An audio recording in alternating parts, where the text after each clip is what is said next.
प्रश्न नंबर 10 अगर हम देखें तो एक पिग्गी बैंक में 50 पैसे के 9 सिक्के हैं। एक रुपये के 50 सिक्के हैं। 2 रुपये के 20 सिक्के और 5 रुपये के 10 सिक्के हैं। यदि पिग्गी बैंक को हिलाकर उल्टा करने पर कोई एक सिक्का गिरने के परिणाम समप्रायिक हैं तो इसकी क्या प्रायिकता है कि वह गिरा हुआ सिक्का 50 पैसे का होगा, 5 रुपये का नहीं होगा। प्रश्न नंबर 10 में हम देखें, अगर विभिन्न प्रकार के सिक्के देखे हैं तो इनको अगर हम जोड़ दें तो संभव परिणाम हमारे पास आएंगे। 50 पैसे के सिक्कों की संख्या अगर देखें, ये दे के हमारे पास लगभग 100 हैं। अच्छा, 1 रुपये के सिक्के देखें। 1 रुपये के सिक्कों की संख्या ये हमारे पास 50 दे रखी है। 2 रुपये के सिक्कों की संख्या ये 20 है। 5 रुपये के सिक्कों की संख्या ये हमारे पास 10 है। तो एक सिक्का हमने निकालना है पिग्गी बैंक से, ठीक है। एक सिक्का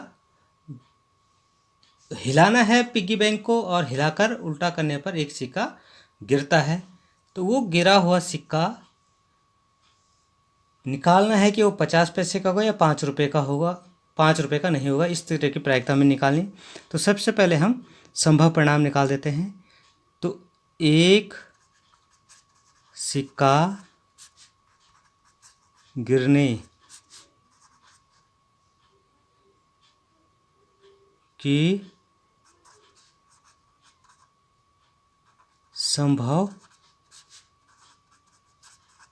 परिणामों की संख्या तो ये हो जाएगा 100 + 50 + 20 + 10। तो कितना हो गया ये 180। पहला प्रश्न जो है इसमें पूछ रहा 50 पैसे का सिक्का होने की प्रायिकता। तो 50 पैसे के सिक्के के गिरने के अनुकूल परिणामों की संख्या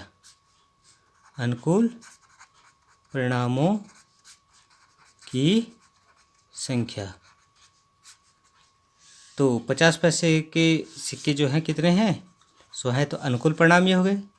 तो 50 पैसे के सिक्के गिरने की प्रायिकता क्या होगी, घटना के अनुकूल परिणाम बटे कुल संभव परिणाम। ये हमने प्रश्न से देखा कि अनुकूल परिणाम कितने हमारे पास 100 हैं और संभव 180। तो ये 10/18 तो 5/9 आ गया। 2 से भाग दे दिया, 2 पंजे 10, 2 9 18, तो 5/9 आ गया। अब दूसरा इसमें है कि 5 रुपये का नहीं होगा। तो 5 रुपये का सिक्का न होने के अनुकूल परिणाम तो कितना होगा। अब देखिए टोटल 180 है और 5 रुपये का कितने हैं 10 हैं। तो ना होने के 170 हो जाएंगे। तो 5 रुपये का सिक्का न होने की प्रायिकता। तो प्रायिकता का सूत्र हम लिख देंगे, अनुकूल परिणामों की संख्या, अनुकूल परिणामों की संख्या बटे संभव परिणाम, संभव परिणामों की संख्या, संभव परिणामों की संख्या। तो ये हो जाएगा 170 बटे 180। तो कितना हो जाएगा ये 17 बटे 18 आंसर।